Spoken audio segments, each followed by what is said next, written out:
Hi everyone, my name is John Bert Kagoto, and this time I will going to share to you my spoken word poetry entitled Magellan's Voyage Around the World. On September 20, 1519, Magellan set sail from the Spain in an effort to find a western sea route to the rich spice island of Indonesia.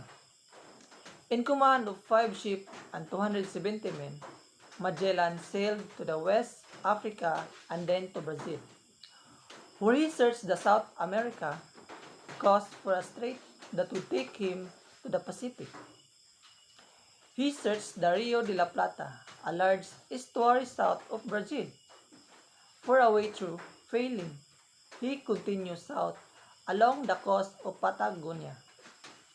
At the end of March 1520, the expedition set up winter quarter at Port St. Julian.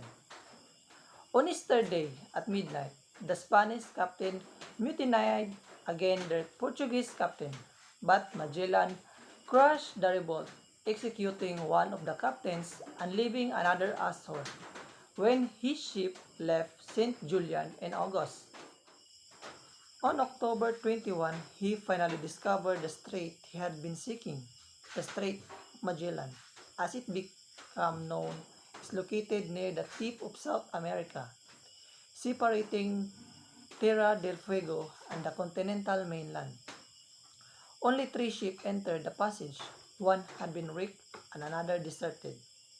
It took 38 days to navigate the treacherous strait, and when the ocean sighted at the other end, Magellan wept with joy.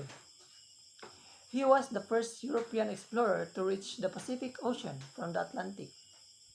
His felt accomplished the westward crossing of the ocean in 99 days, crossing water so strangely calm that the ocean was named Pacific from the Latin word pacificus, meaning tranquil. By the end, the men were out of food and chewed the leather part of their gear to keep themselves alive. On March 6, 1521, the expedition landed at the island of Guam. 10 days later, they dropped anchor at the Philippine island of Cebu. They were only about 400 miles from the Spice Island. Magellan met with the chief of Cebu, who after converting to Christianity, persuaded the European to assist him in conquering the rival tribe on the neighboring island of Mactan. In subsequent fighting on April 27, Magellan was hit by a poisoned arrow and left to die by his retreating comrades.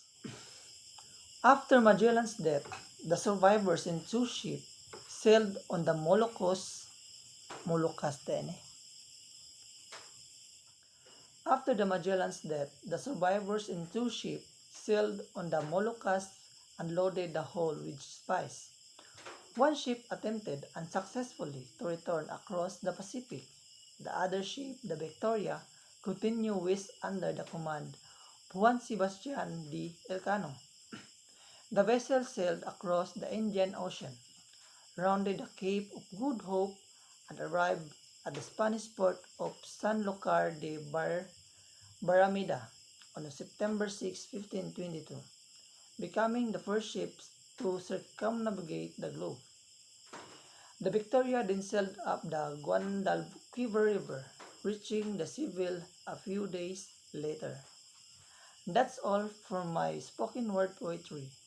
Thank you all and God bless.